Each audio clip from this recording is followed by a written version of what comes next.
जहां जिस देश में लोकतंत्र स्थापित है वहां राज्य तंत्र का पुनर्स्थापन करने की जो विचार और पद्धति है सौका घराने की, अब वह चलेगी नहीं। उसको जनता तोड़ के रहेगी और 2015 में जनता ने तोड़ के दिखाया है। यह समाजवाद का पुनर्स्थापन जो है 2024 में उपचुनाव में रामगढ़ में होने जा रहा है। लेकिन वे तो कहते हैं असली समाजवादी वो है।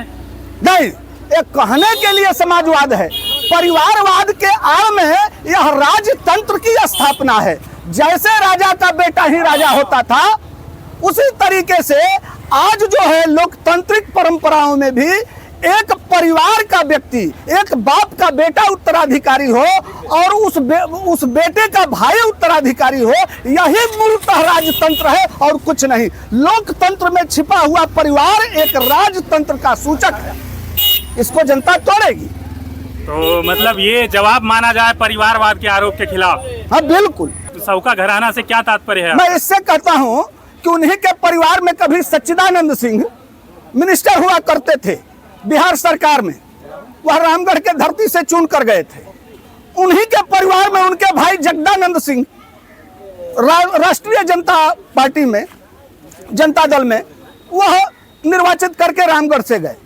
20 से 25 साल जगदा बाबू भी रहे, सिंचाई मंत्री। हाँ, सचता बाबू भी 8-10 साल रहे। उसके बाद उनके सुपुत्र निर्वाचित हुए। अब दूसरे पुत्र जो हैं वह निर्वाचन के पद्धति में आगे आए हैं।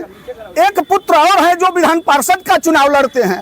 तो यह परिवारवाद जो चला हुआ है, जैसे देख लीजिए उनके दल में बेटा हुआ, पिता हुआ, माता हुई, बहनें होने की कगार पर खड़ी हैं। तो यह राजतंत्र नहीं तो और क्या है? 1962 रियासतें 1947 से पहले जब उन्होंने सरेंडर किया और विलय पत्र पर हस्ताक्षर करके बताया कि नहीं, मैं भारत के इस लोक निर्वाचन में और लोकतांत्रिक परंपराओं में विश्वास करता हूं और ध्वज ही मेरा मालिक है, संविधान ही मेरा सब कुछ है जी। उसके बावजूद भी जो राजतांत्रिक परंपराओं थी कि वंश दर वंश उसी पीढ़ी के लोग निर्वाचित होंगे, वही राजा होंगे, तो यह लोकतांत्रिक प्रक्रियाओं के द्वारा एक वंश परंपरा को पीढ़ी दर पीढ़ी बढ़ाना, बाप के बाद बेटा और बेटे के बाद बेटी, बेटी के बाद बहनें, इस तरीके की परंपराओं को फलने फूलने का जो प्रश्रय चलाना, यह जनता के साथ छलावा है। और उस छलावा के द्वारा उस आड़ में यह राजतंत्र का एक स्थापना है।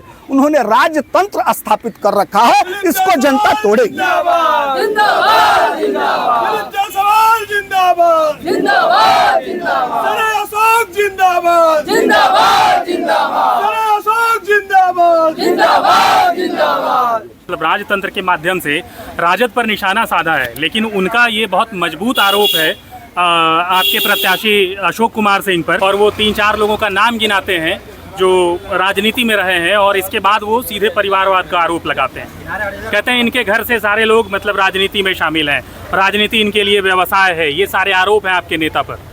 नहीं, यह आरोप निराधार और बेबुनियाद है। मान लीजिए जिला पंचायत में, जब जिला पंचायत के बारे में लोग यहाँ जाना नहीं करते थे, कोई प्रमुख हो जाए, पंचायत समिति सदस्य हो जाए या मुखिया हो जाए, इसको बिहार स्तर पर राजनीति में दलगत राजनीति करने वाले लोग और केंद्रीय स्तर पर राजनीति करने वाले लोग जो निर्वाचित होके जाते हैं, जो लाखों लोगों के बीच का निर्वाचन है, उस निर्वाचन को हजारों लोगों के बीच के निर्वाचन की व्यवस्था को अगर जोड़ कर देखा जाए तो यह तो निराधार है, यह आरोप के लायक ही नहीं है।